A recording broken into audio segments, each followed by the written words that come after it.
সকালে ঘুম থেকে উঠলে সব কাজগুলো খুব সুন্দরভাবে গুছিয়ে করা যায়।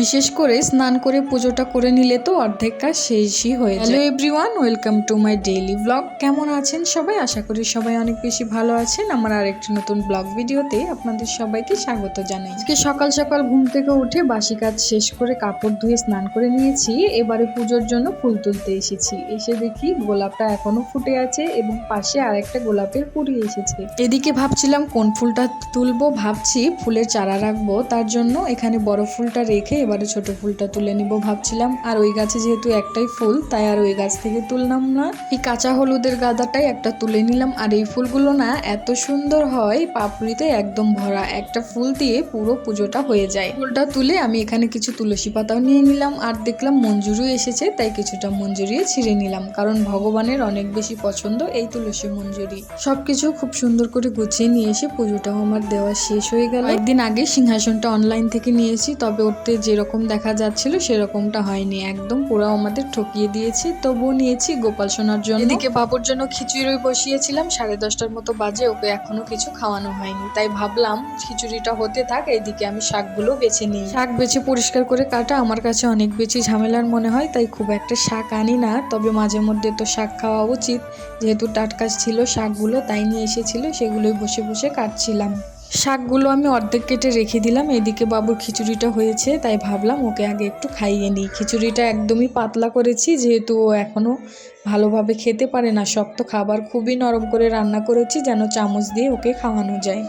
একদম গরম গরম ধোয়া উঠছিল, এর মধ্যে কিছুটা ব্রোকলি, আলু, শাক আর বাঁধাকপি দিয়ে রান্না করেছিলাম। অল্প কিছু চাল আর অল্প কিছু ডাল দিয়ে সবজির পরিমাণটা একটু বেশি রেখেছিলাম। বাচ্চা তো সবজি খেতে চায় না, তাই চেষ্টা করি এভাবে ওকে সবজিটা দেওয়ার।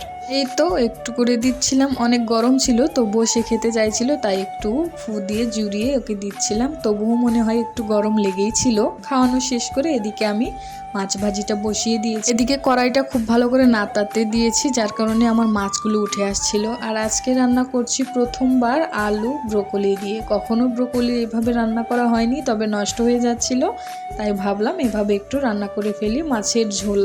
এদিকে আমার তরকারিটা হয়ে গেছে। আর এখানে বাবুর জন্য করেছিলাম বাঁধাকপির পাকোড়া। এটা খেতে যেহেতু মিষ্টি মিষ্টি লাগে তাই ওর তো অনেক বেশি পছন্দের। এদিকে কিছুটা নামিয়ে নিয়েছি আর কিছুটা ভাজা হচ্ছিল। রান্না বান্না শেষ, ঘরটা ঝাড়ু দিয়ে নিয়েছি। এবারে খাবারগুলো একে একে মেঝেতে নিয়ে এসে রাখবো, কারণ এখন চলে আসবে ওর বাবা, খাবার সময় হয়ে গেছে। সবকিছু এনে গুছিয়ে রাখছিলাম, এরপরে বাবুকে খাওয়াবো।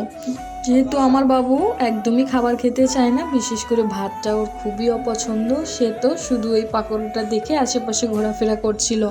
তবে আমি যতক্ষণ না অনুমতি দিচ্ছিলাম সে নিচ্ছিল না। পরে যখন বললাম যে নাও, তখন গিয়ে সে নিতে চাইলো, তবে গরম থাকায় হাতটা দেখাচ্ছিল যে ছাকা লেগেছে। তারপরে আমি বললাম একটু পরে নাও, সে আবার গিয়ে ঘুরঘুর করছিল। এবারে একটা নিয়েই নিয়েছে, মুখে দিচ্ছিল, আবার ভাবছিল অর্ধেকটা রেখে দেবে, তবুও পারছিল না, তাই হাত দিয়েই ছিঁড়ে রেখে দিল।